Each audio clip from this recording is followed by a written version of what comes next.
And verse 4, so Jesus answered them and he says, haven't you read? In other words, don't you know? I mean, this has already been determined. This has already been written down. This has already been decided. Haven't you read? I mean, these are the most learned people in the entire culture. Yeah, they've read everything. They're the religious leaders. Haven't you read, he said, that at the beginning, the Creator made them male and female? To which these religious leaders would say, oh, that's fascinating, Jesus, but we want to know the circumstances. We want to know at what point is it okay to divorce a woman and be okay with the culture and be okay with God? We want to know what you say. Don't go off into parables. Don't go off into some other teaching. Don't go off into your agenda. We have a specific question that we brought to you. Please answer it.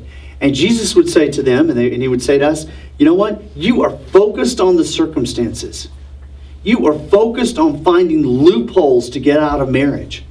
Right? And they're just like us. I mean, what do? We always run to the loopholes and the circumstances that how can I get as close to the edge, we've talked about this, without going over into the abyss? How can I take the next move with the least amount of responsibility and commitment for me? And so Jesus would say, you know what? You guys look for loopholes. The reality of it is that you are looking for how can I get out of it instead of how can I stay with it. And the focus on loopholes today, right? Well, you don't understand what she did to me. You don't understand what he did to me. You don't understand. She threatened me with this, or she did this with me. And the events, let me just take you through so you can understand. Let me explain what she did. She did this, he did that, he said this, and then this happened, and this happened. And so we go through all the circumstances. We want to find the loopholes. How can I get out of it? When people sit down with coffee with me, I rarely have someone who's had marital problems say to me, well, I want you to help me stick with my marriage. You know what they want to know? Do I have grounds to get out of it?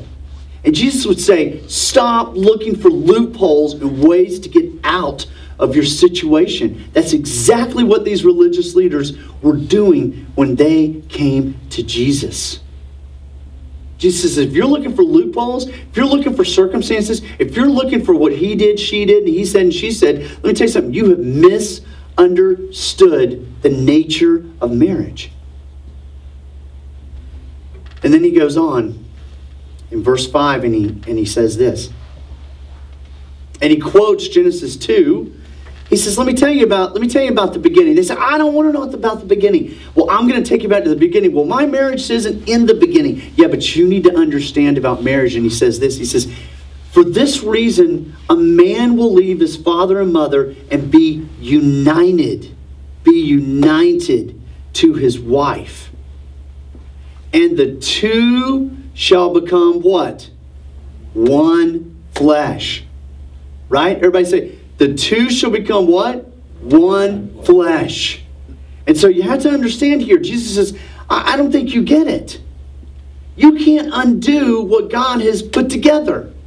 Right? You need to understand that oneness results from marriage. Marriage results in oneness, that two were separate, but the two became one. And it's like scrambled eggs. It's like molecules coming together to create a new compound. It's got a new identity. And let me tell you something. That word united there means stuck like glue. It means this. Hey, we came together and you can't get us apart. That it's not just a license and a honeymoon. It's not just a tux and a dress. It's not just changing the last name. There is something that happens when two people, a man and a woman, come together under the authority of God, and they come together and then they physically unite. It is not just physical. It is emotional. It is spiritual. It is values. It is your entire lives. And Jesus says, you need to understand that that's the kind of unity, that's the kind of oneness that there is, because that picture is supposed to reflect me with the rest of the Trinity. That's supposed to reflect me with you as the church. And as that reflection, it is permanent. I don't revoke your salvation. I don't go back on you with that. And so therefore, the marriage relationship was always meant to be about oneness.